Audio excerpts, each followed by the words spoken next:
alegria que nós estamos iniciando o Transmita Cultura. Seja muito bem-vindo. Eu sou Matheus Ribeiro e nesse programa nós vamos falar sobre Delfim Moreira. Nesse primeiro bloco nós vamos abordar a história de Delfim Moreira. Eu estou aqui ao lado do professor Sérgio Ricardo de Faria, que é um grande pesquisador, um grande historiador sobre a nossa cidade. Professor, seja muito bem-vindo. É uma alegria estar aqui com o senhor. Obrigado, Matheus. É um prazer poder estar aqui e falar um pouquinho da história da nossa cidade com vocês, né? Se bem que em algum momento a memória pode querer falhar, mas a gente está aqui para conversar com vocês a respeito da nossa história, né? Professor, já começando. Lembrar com vocês. Sim, exatamente. Antes dos portugueses chegarem, antes dos europeus chegarem aqui na nossa região, existiam os indígenas aqui, né? Sim. O senhor poderia comentar sobre esses povos que habitavam aqui Sim.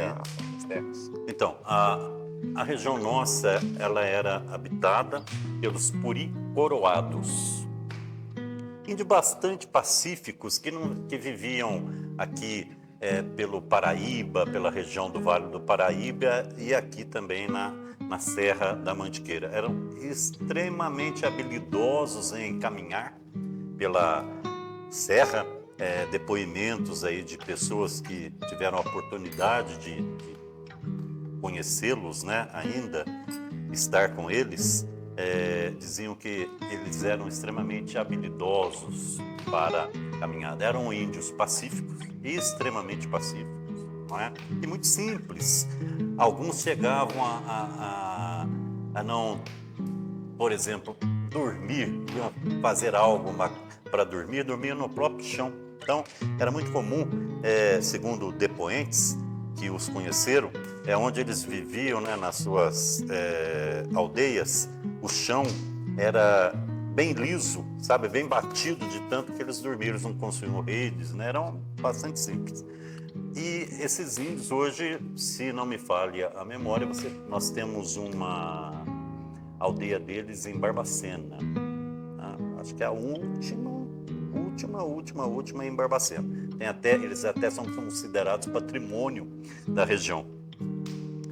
E esses povos foram se mesclando ao escravo, o Marquês de Pombal, depois que assume o controle de Portugal, ele começa a incentivar a miscigenação, a mistura de negros com indígenas.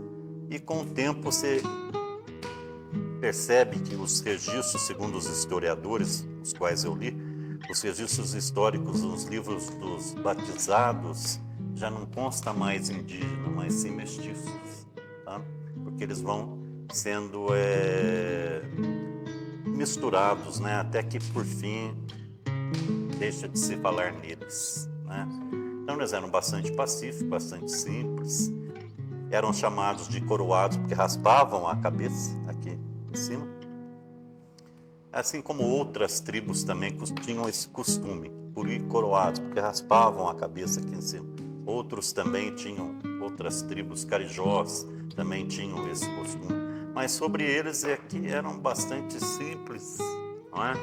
Bem pacíficos, que já viviam em contato com o colonizador ali na região do Vale do Paraíba e também até na região ali de São Paulo, não é? Na vila do Piratininga já tinham contatos e foram misturando naturalmente. Mas é interessante, eu só gostaria de falar, é interessante que as pessoas conhecessem um pouco da história, né, das suas famílias, até isso se perdeu, Matheus. Mas, o meu avô falava que a avó dele era índia, ela foi pega no laço. Não, já não foi pega no laço, né? Ela já vivia aldeada junto ali, né, com aquele colonizador que usava do serviço deles e dos negros, né?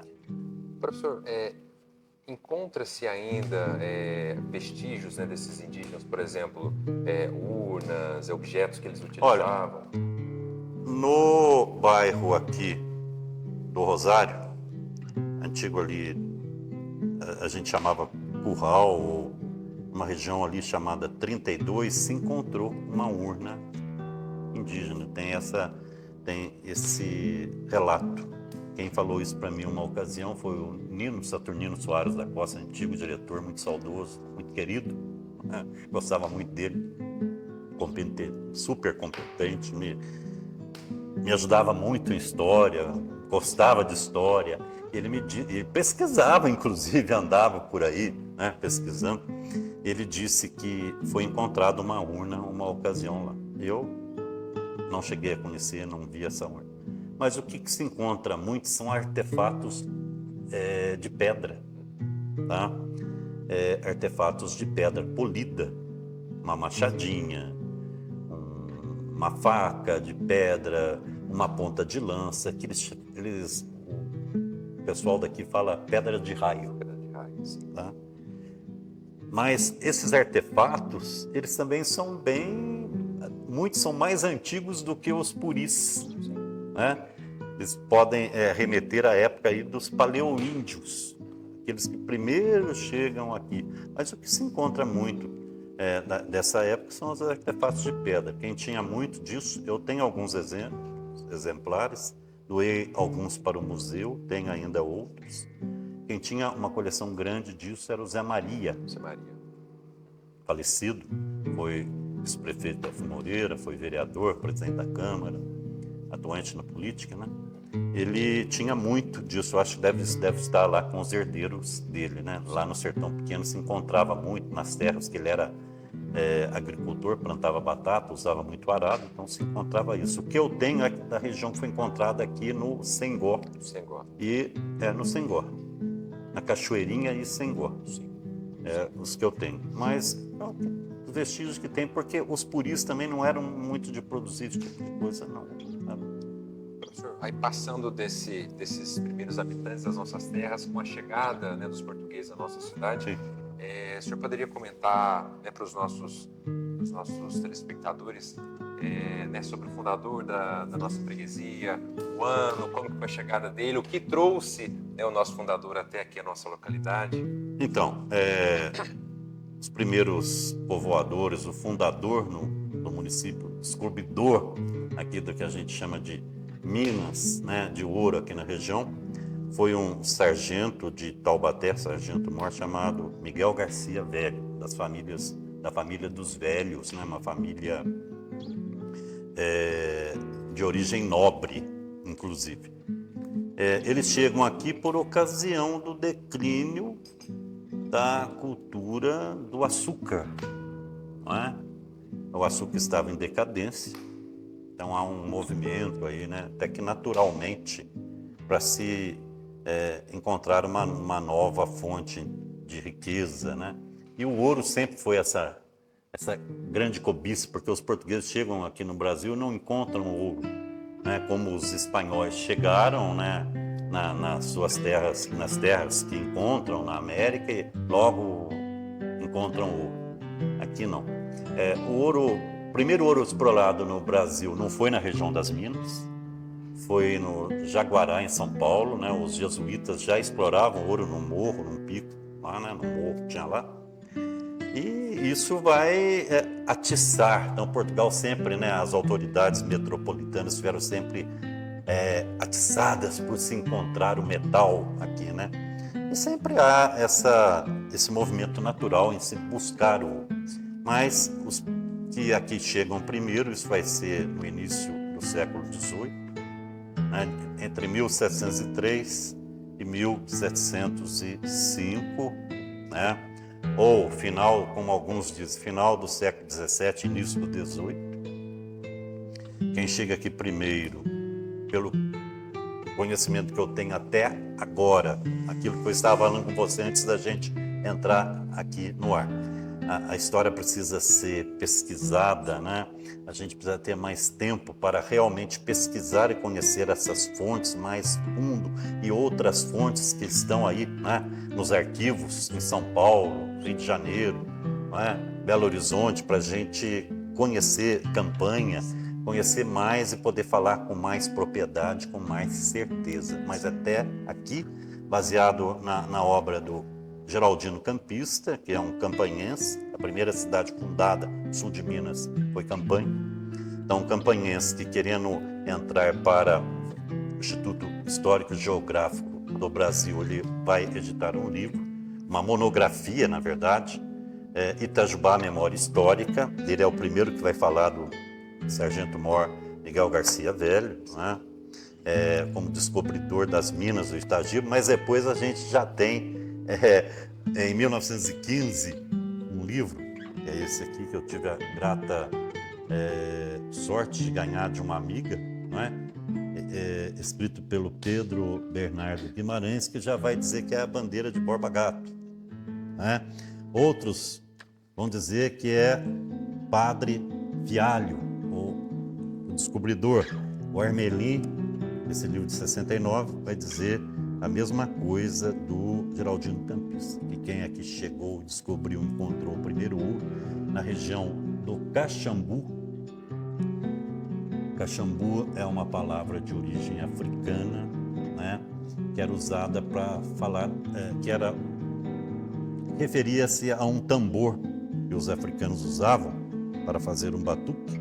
Então era um tambor que o pico, o tipo do pico, o cume do pico lembrava esse tambor. Então nos encontram ouro ali no rio Porco Alegre, o rio do Tabuão. É o nome Tabuão, porque encontra uma tábua grande de ouro. Mas o ouro ali não é um ouro de boa qualidade, não é?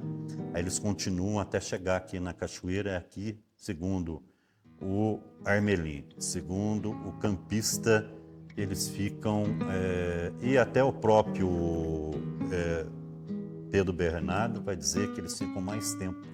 Onde eles ficam mais tempo é em torno da qual vai surgir o arraial.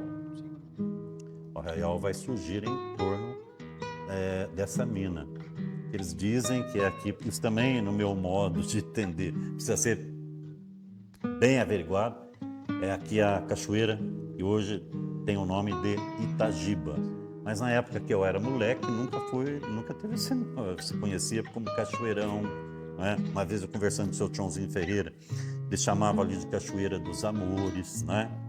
Então, Cachoeira do Itagiba era algo que estava restrito aqui ao conhecimento do Armelin e do Geraldino Campista, ficou mais preso a esses documentos. O povo daqui mesmo não se referia lá com esse nome. Isso vai mudar a partir do momento em que se instala aí a Fundação Roger e há um movimento para se conhecer melhor a história do município, né? Paulo César, professor que trabalhou lá, ele já era conhecedor dessas obras, pelo menos a do Armelin, eu tenho certeza que sim. E ele vai levantar essa possibilidade, então desde isso começou-se a usar. E eu também embarquei nessa, que também acho procede, a gente só precisa buscar mais provas para realmente confirmar isso. Mas fica valendo então aí a Cachoeira do Itagiba, né? Uma palavra indígena, significa água que cai de cima, no Rio das Pedras. Né? Um nome longo, uma tradução longa para um nome curto. Essa é a questão. Então, o Miguel Garcia Velho chega em nossas terras, né? É o fundador oficial, por assim dizer. Encontra-se o ouro, mas depois teve um declínio. Sim. O que levou esse declínio e como foi? Né? Na verdade, Matheus, esse ouro na região das Minas Gerais e aqui, que era uma grupiar, que era uma cata, né? Era um ouro que logo vai se esgotar. Era um ouro que dava muito às margens dos rios, nos barrancos, não é? Então ele logo se esgota.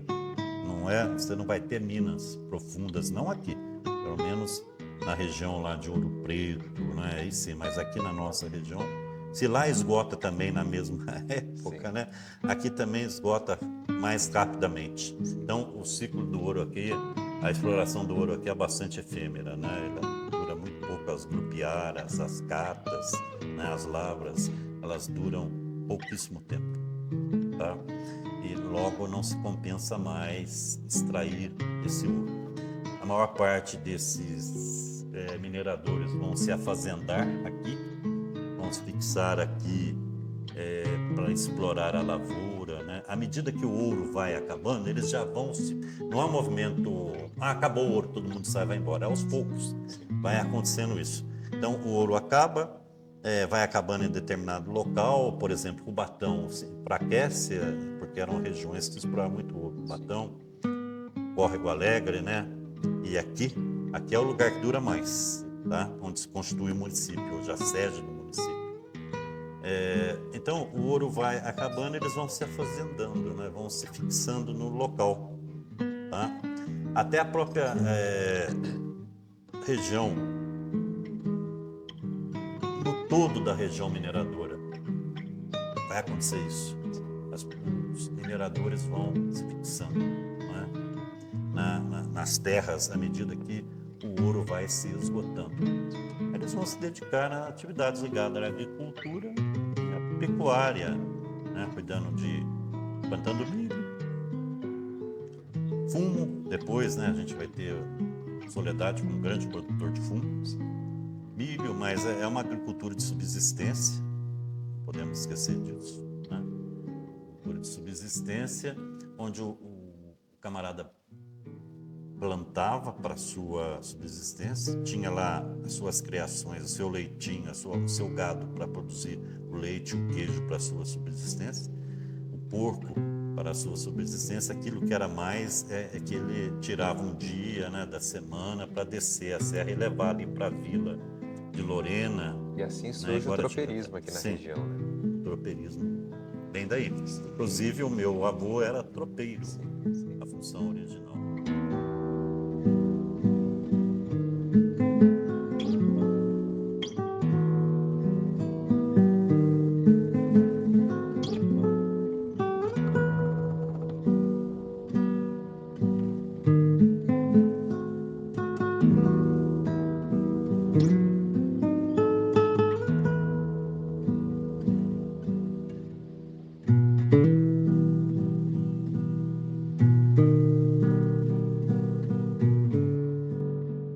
Professor, então a nossa cidade ela foi ali, né, sendo mantida pela agricultura de subsistência, pelos tropeiros, mas aí vai chegar uma pessoa aqui que vai mudar o rumo da história, né?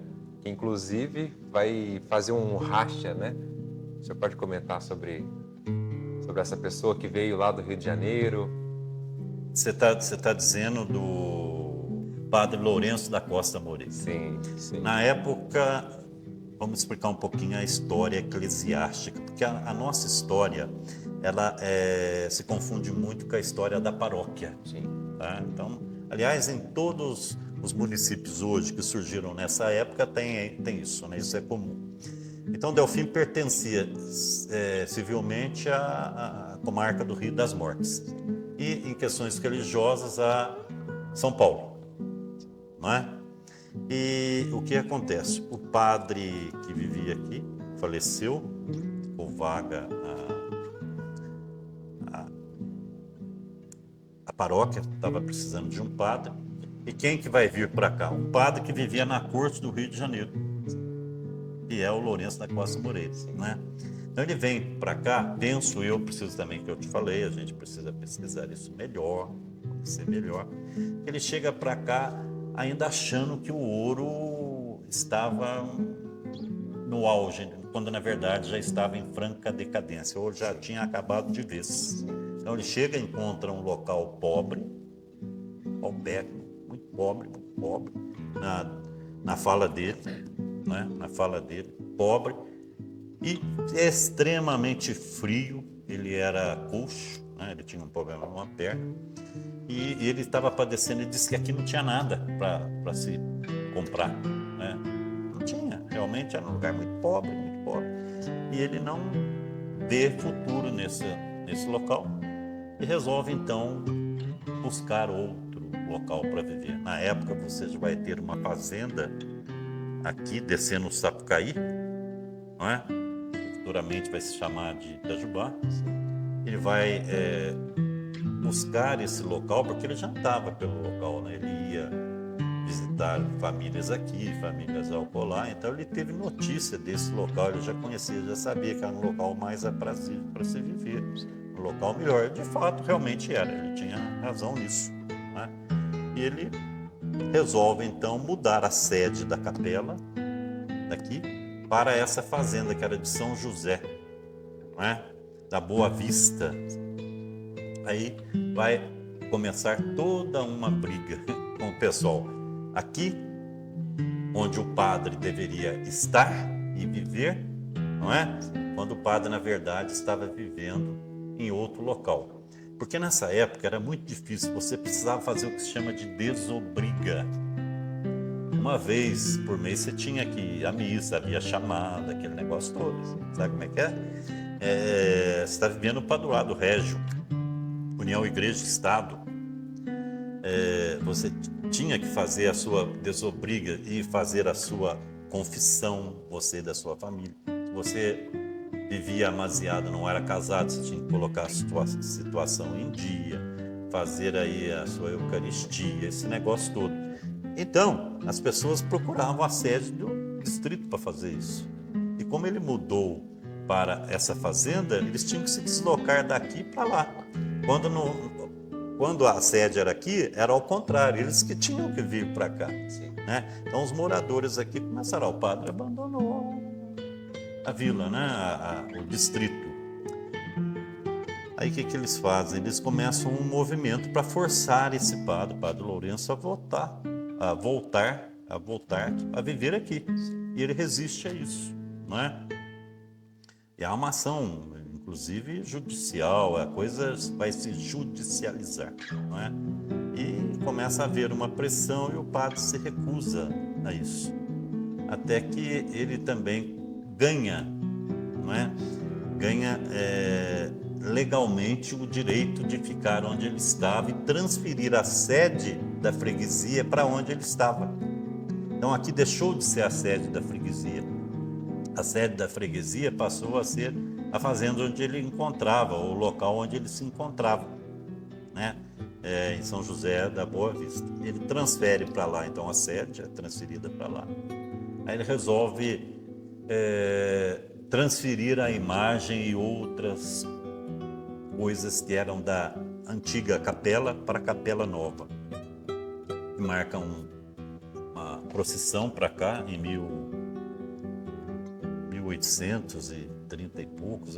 A minha memória tem hora que falha um pouco, mas alguém de lá vem e fala, olha, o padre está vindo aí em procissão e vai vir pegar a santa e outras coisas aí da Capela Velha e levar para a Nova. O pessoal fica sabendo e se prepara, não é? Para recebê-lo.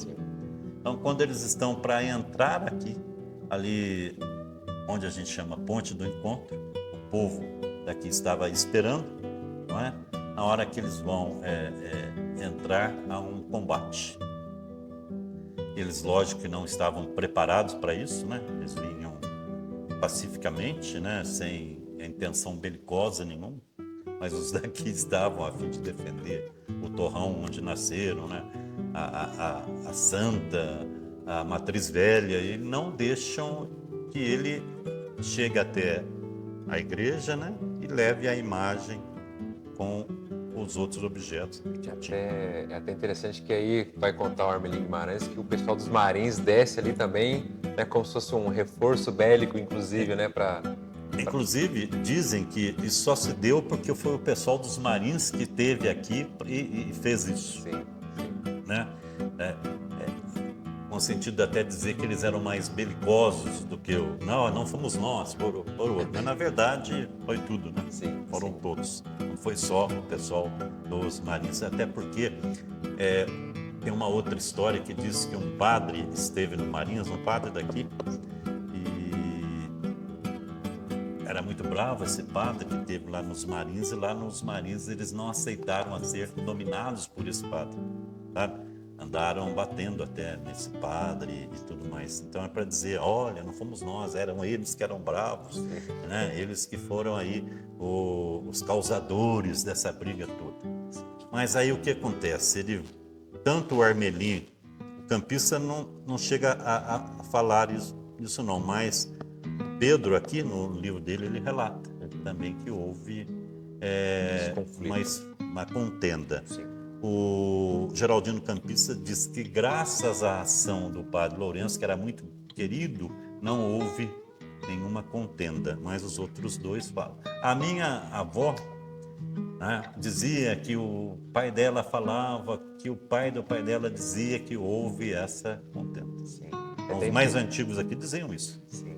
É até interessante que o Geraldino Campista, parece que tudo indica que ele é até descendente do Padre Lourenço. Então ele vai colocar o Padre Lourenço como esse líder que conseguiu apaziguar. Mas aí o Armelim Guimarães, ele traz até testemunhas, né? Sim. Parece que ele entrevistou um senhor de 100 e tantos anos. Eu estive lá, né? Eu estive lá. Exatamente. E vi como é que foi. Então, isso que eu falei para você, os nossos avós, baseado naquilo que os avós deles diziam, relatam essa versão do Armelim, que teve briga, né? E que realmente não se leva a santa. Agora, em conversa também com o padre Arlindo, ele me dizia que alguém falou para ele que a imagem nem na igreja estava, que uma fazendeira da região pegou essa imagem e escondeu na casa dela. Então, se eles fossem à igreja, eles não iam encontrar a imagem lá. Né? Mas eu acredito nessa versão belicosa, de que houve sim realmente essa briga. Eu também.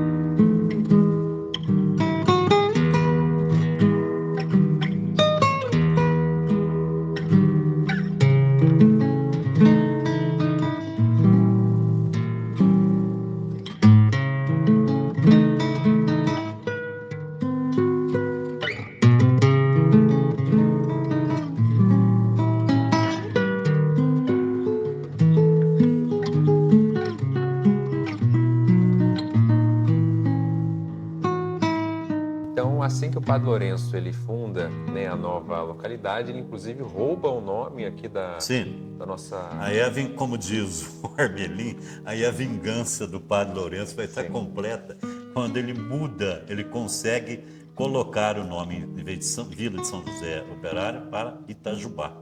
Não é? Aí aqui deixa de ser uma freguesia, passa a ser uma simples capela curada, onde vinha...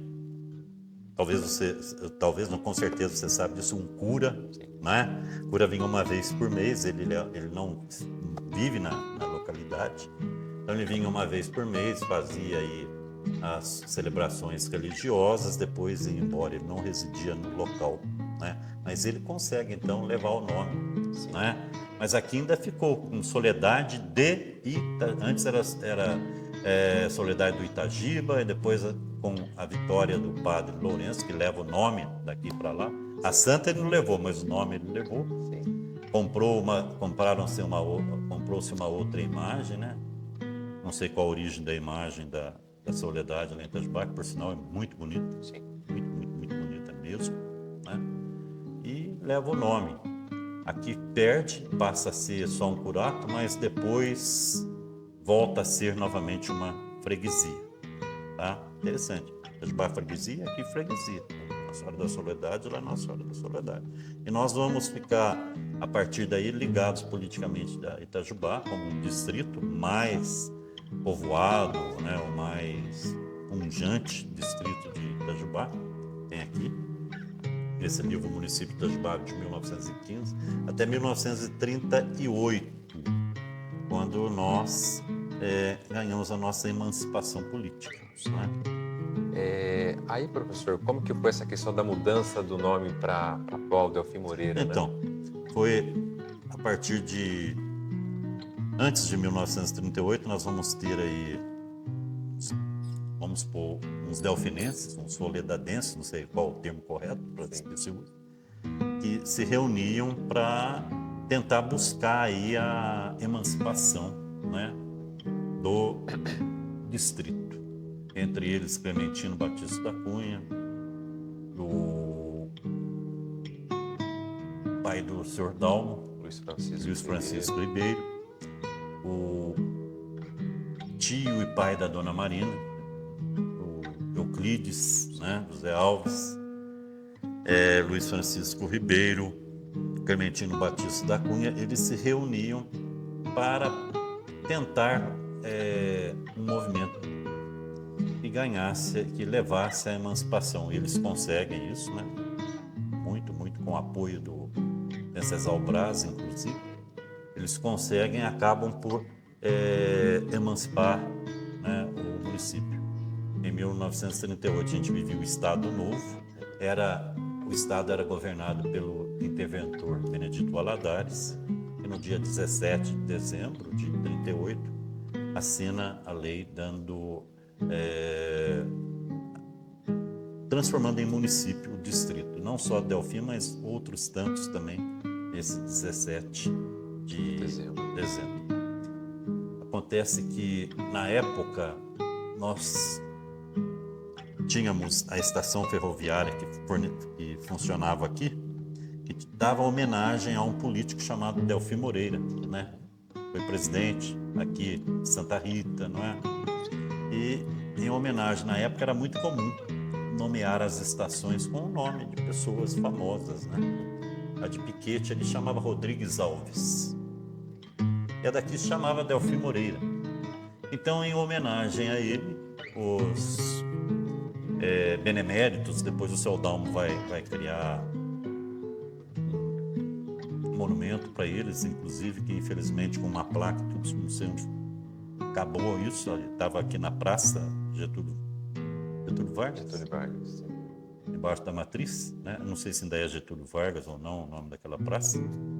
Ali tinha os beneméritos, ali beneméritos que realmente foi graças a eles que o município se emancipou, não é? Então isso foi reconhecido e graças a ele o município se emancipa e eles vão sugerir o nome da estação ferroviária, né? Daquela pessoa que já emprestava seu nome à estação ferroviária para o município. Passou a se chamar, a partir daí, então, de Delfim Moreira. Eles sugeriram Vila de Delfim Moreira, mas só ficou Delfim Moreira. Inclusive, tem uma frase do senhor que eu gosto muito e que ficou muito popular na região, que o senhor disse no meu documentário de TCC, que lá não tem nada de Itajubá. Itajubá é aqui, né? Sim. Então é uma frase que... O Itajubá é aqui, sim, né? Sim. E não é lá. Sim. Mas a história está mostrando que... Aí entra uma outra questão interessante. Por exemplo, eu tive um bisavô, Benedito Costa Filho, lá de São Bernardo. Ele, sempre que vinha para Delfim Moreira, ele dizia Itajubá Velho. Ah, vou Itajubá Velho para pagar conta e tudo mais. Isso é porque ficou esse costume. O Itajubá Novo, aqui era o Itajubá Velho. Sim. Mas tinha uns que não gostavam de Itajubá Isso Velho. Era pejorativo, né? Sim. Na minha época de mais moleque, né?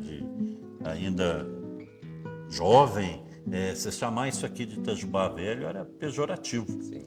Até eu lembro uma ocasião que eu dei uma entrevista, acho que foi até para você. Eu falei, quero o Itajubá Velho. Para nós, vou desagradar um monte de gente, porque eu falei que isso aqui era o Itajubá Velho. Sim. Não é? Mas ainda é, né? Pena, eu sinceramente achei que podia ter mantido pelo menos o nome de Soledade, né? Soledade de Itajubá.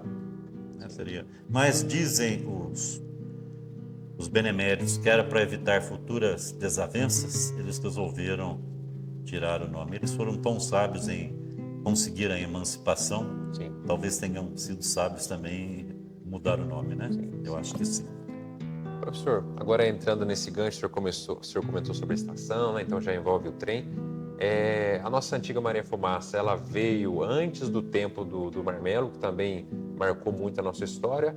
Ela veio antes disso para fins de locomoção ou ela veio por causa do Marmelo mesmo? Olha, pelo que eu pesquisei e ouvindo muito relatos, né, de pessoas que viveram essa época, ela veio exatamente para pôr fora a produção de marmelo, de polpa de marmelo, não é? Que se tinha aqui. Então, ela veio em razão do marmelo, mas já se tinha ideia de criar aí, de ligar Soledade de Itajubá a Itajubá com uma linha férrea, mas isso ganha mais força a partir do momento em que a produção econômica do município, não é? Necessitava disso, aí ganha-se mais força. Inclusive o projeto era ligar até, me parece que Cachoeira Paulista ou Lorena, não tenho muita certeza a respeito disso. Né? A prova é que tem os 2 pontilhões, né, da ferrovia que iria continuar, mas foi em razão da produção do marmelo, para escoar a produção do marmelo. 1926. Né? Ela é inaugurada, vai até 1957, 59. Depois, os trilhos se retiram em 1959. Eu nasci em 61, não conheci os trilhos, né? Não cheguei a ver no leito da ferrovia nenhum trilho. Agora, essa palavra, né, marmelo. Falou em marmelo em Delfim Moreira, já desperta, né, muita lembrança, muita história. Então, o senhor pode comentar sobre a chegada do marmelo? Quem foi o grande precursor disso? Então, olha só, Matheus, é outra coisa que eu também falo, igual a gente precisa pesquisar melhor a origem, né, a data certa do nosso município. Uma vez um prefeito veio me procurar, porque eu queria uma data para a fundação do município, para a gente comemorar. Eu falei, olha, tem uma data. Mas era muito comum, por exemplo, como é que chama o nosso rio aqui, ali da ponte do encontro? Como é que chama aquele rio? Quando ali no... Vamos colocar aqui no Afonso Rabelo para frente, ali no terreno. Como é que ele chama? Santo Antônio. Santo Antônio. Por que o rio chama Santo Antônio? Porque era comum na época em que se encontrou um determinado acidente geográfico, dá-se o nome do santo, não é? E comemorava-se no dia. Sim. Então esse rio, ele é encontro do rio do Taboão com um outro rio, né? Aí se deu com o rio Lavrado, né? Rio do Lavrado, que é esse rio que desce aqui, com o rio do Córrego Alegre, né? Então se dá o nome de Rio Santo Antônio. Por quê? Porque quando eles chegaram aqui e encontraram esses dois, foi no dia de Santo Antônio. Então, quando que é que se comemora Santo Antônio? Então, é nesse dia, né? Possivelmente, então, eu sugeri para ele, então, 24 de junho de 1703, sim, a fundação do município. Mas é coisa que precisa, tudo isso para dizer para você, que essa questão do marmelo também precisa ser muito bem pesquisada, né? Mas eu vou ficar com a opinião de um cara que eu acho que é muito entendido nessa questão, que é o Roberto, a gente fala Roberto da Lúcia, né? Roberto Melo, Roberto Macaíra, como é conhecido aqui. Ele disse para mim que o marmelo veio para cá naturalmente. E o seu Joaquim Ferreira também, é outro que entendia muito também, meu professor de história, dizia para mim, olha, marmelo, ele era uma planta de jardim. Então, em Portugal, se cultivava o marmelo em jardim. Era muito comum ter isso, não é? Então, os colonizadores, os primeiros povoadores vieram para cá, os primeiros sitiantes vieram para cá e se fixavam aqui, eles vão trazer a galinha, vão trazer o porco, vão trazer a vaca, não é? Vão trazer o cavalo, vão trazer a roseira, mas vão trazer também o marmelo. Então, é uma coisa natural e o marmelo vai se dar bem aqui, vai se adaptar bem. Aí diz Roberto que eles vão, e o seu Joaquim também, eles utilizavam o marmelo para dividir um terreno do outro. Tá? Aí com isso o marmelo vai naturalmente ganhando a região, não é? Nesse movimento natural. Até que no início do século XX começa a fruticultura com intenção comercial aqui. Não é? Aí quem tem essa primeira iniciativa de se produzir comercialmente, utilizar a fruticultura como uma atividade econômica rentável, foi o Barão da Bocaina, né? Isso é uma pesquisa que o engenheiro agrícola, o Ricardo, meu xará, Ricardo Oliveira, também na Roger, com o trabalho dos alunos da Roger, fez, né, e chegou a essa conclusão. Mas essa função de quem é que traz o marmelo para cá, eu fico com a opinião do Roberto, do Ferreira. Acho que ela está mais embasada nos aspectos que realmente aconteciam, né? Ele já era uma planta muito conhecida em Portugal, ela vem para cá com Martim Afonso de Souza, traz, né? É o primeiro que traz essas coisas para cá, na sua missão colonizadora, né? Então, eu acredito que ele vai chegar aqui naturalmente. Depois com o Barão que ele vai ganhar aí uma visão mais comercial sobre como aproveitá-lo, né? E a população já fazia marmelada. Logo que o ouro acaba, né, entra em decadência, então se fazia marmelada. E aquilo que sobrava, ó, vai levar para Lorena, levava também. O pessoal já começa a conhecer isso, a ganhar o gosto por isso, né? Isso é algo natural. Igual uma ocasião que eu dei uma entrevista para o Globo Rural sobre a sopa de marmelo. Sim, eu ia falar dela agora, Quem inclusive. foi que criou a sopa de marmelo? Não teve um criador. Sim. Então, se tinha lá a sopa, o cara vivia da subsistência. Ele tinha o queijo que estava sobrando, né?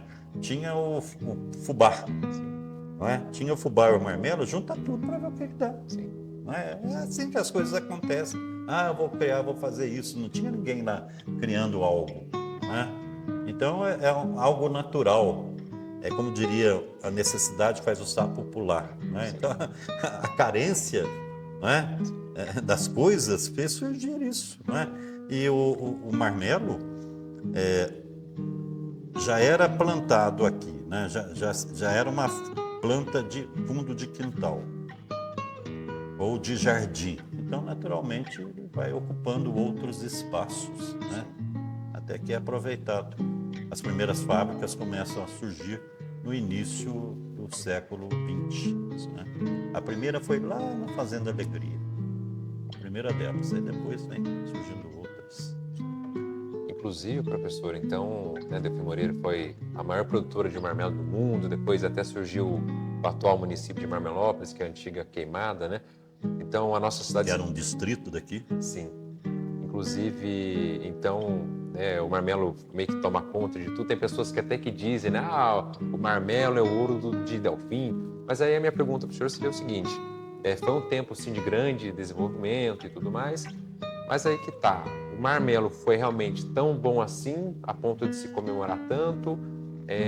Qual que é a sua visão, né, como professor desse período A todo? minha visão desse período era um pouco controversa. Eu aí já vou fiar num outro camarada, Sim. que já é falecido, também parente nosso é falecido, que é o Paulinho Alves. Alves. Ele dizia o seguinte, olha, o marmelo foi riqueza para quem? Para as fábricas. E o meu pai também dizia isso. Meu pai foi gerente da SICA, né? Olha, ele sabia o que estava dizendo. Então, o marmelo trouxe muitas riquezas para as fábricas, mais para o produtor, eu acho que, e trouxe riqueza assim no sentido de gerar impostos para Soledade Itajubá na época, né? E depois Delfim Moreira também. Mas eu acho que o produtor ganhou muito, muito pouco com isso. Muito pouco o produtor ganhou. E o camarada que vivia do marmelo, que vivia de trabalho nas fábricas, ganhou muito pouco, né? Se trabalhava pouco, era um trabalho de pouco tempo, 2 meses no máximo, e se pagava muito mal. E como foi esse declínio, professor, até chegar Olha, Matheus, porque tudo aí a gente já tem que ter o cuidado para não entrar no achismo, sabe? Então eu não tenho pesquisa a respeito, falei para você, essa época já não tenho, eu não pesquisei tudo, mas eu penso que o marmelo começou a entrar em declínio a partir do momento em que começam a entrar as sobremesas, não importadas, mas as multinacionais se instalam e as sobremesas mudam, não é? Já não se dá muito trabalho fazer uma marmelada, não é? E não se consumia mais, era muito mais fácil, muito mais prático você comer um chocolate, uma barra de chocolate, você comer um doce feito de leite condensado, um doce feito a partir de uma gelatina, não é? Então o hábito do povo muda, né? O marmelo deixa de ser aquela fruta que curava, aquele doce para doente, aquele doce que curava, olha, é tão bom que até curava. Era assim que se falava, né? Marmelada, enfim, vai se perdendo, né? Vai se mudando. Eu acho que aí começa a entrar em declínio a produção, as grandes indústrias não começam mais a ter facilidade em vender o produto, né?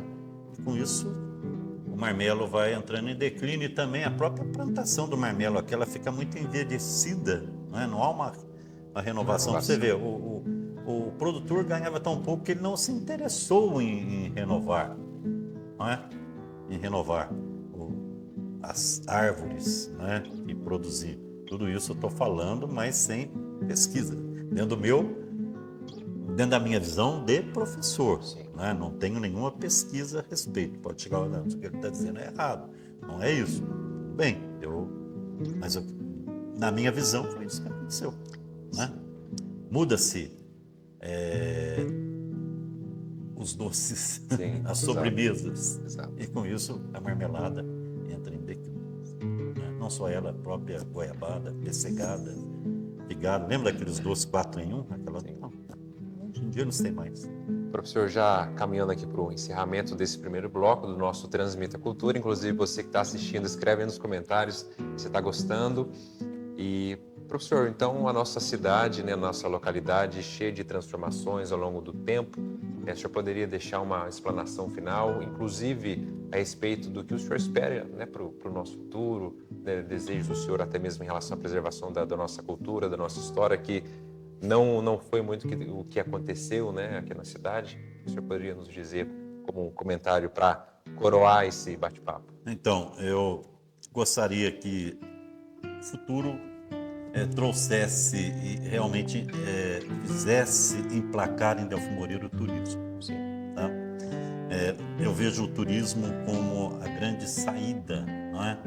Para Delfim, não só Delfim, para todas essas cidades que viveram um momento econômico importante, que começa lá com o ciclo do ouro, né? Depois, infelizmente, entram em decadência. Aliás, eu gostaria até de ir mais além, eu gostaria de ver o municipalismo nesse país ser fortalecido, né? Que a gente vive no município, Sim. Né? Sim. Onde transcorre a sua vida diária, dentro do município. Né? Então, é o ente federado onde a gente vive, mas é aquele que é o mais fraco deles, né? Então, como resgatar o municipalismo aí e fortalecer o turismo, né? Com ações realmente sérias, né? Estudadas, né? Para trazer esse turismo, porque vou falar agora como leigo, né? Tem ali alguém que vai dar uma entrevista muito competente a respeito. Eu acho que esse turismo tem que vir para o homem normal, para o homem comum, não é? Porque até agora os grandes projetos turísticos que aconteceram aqui foram na mão de gente mais endinheirada, não é? Então, aquelas pessoas sem dinheiro precisam pegar essa ideia, né? É que eu digo sem dinheiro, é aquele pequeno produtor que pode utilizar lá a propriedade dele, né, para atividade turística. E eu não sei, essa visão que se está tendo aqui desse turismo religioso com o Caminhos do Padre Léo, eu acho uma boa pegada, não é? Porque a gente não pode se fiar muito só em cachoeiras e coisas naturais, porque todo lugar tem, não é? Então, e esse aí do Caminhos do Padre Léo, tá certo? Exato, Né? exato. Eu acho algo interessante, né? Se aproveitar mais o fato, depois o Eduardo pode dizer a respeito disso, de Delfim Moreira estar na rota para Canção Nova e na rota para Aparecida do Norte. Se aproveitar mais isso, né? E produzir aí um turismo em cima disso. Você vê, Piquete tá fazendo lá com o Santuário de São Miguel. Não é? Inclusive essas comarias que descem daqui e vão para Aparecida, eles têm um momento lá no Santuário de São Miguel. Não é? Se poderia aproveitar aqui, eles vêm e pernoitam aqui, eu acho que só isso. Né? Não sei se tem algo na igreja ou tudo mais, né? Criar aí alguma coisa nesse sentido, né? Para aproveitar isso. E também eu vejo com bastante entusiasmo ainda a educação no nosso município, né? É uma educação, eu acredito, de vanguarda, né? Os nossos alunos, por viverem na montanha, eles olham para cima para ver o horizonte, né? E quanta gente saiu daqui e está tão bem, né? Hoje, Tem aí escolas como a Filomena, Luiz Francisco, lá na Barra, a Marquês de Sapucaí, a Roger, não é? Então, é isso também, né? Levar para os nossos filhos a ideia de que é necessário estudar, não é? Eu acho que a educação é a grande saída para tudo, né? Até mesmo para o turismo, Delfim Moreira. Perfeito. É isso que eu digo. Muito bem, esse foi o nosso primeiro bloco do Transmita Cultura. Professor, em nome do nosso diretor Matheus Cortez, eu quero agradecer essa entrevista tão bacana, esse bate-papo familiar, né? Foi muito de fato muito bom.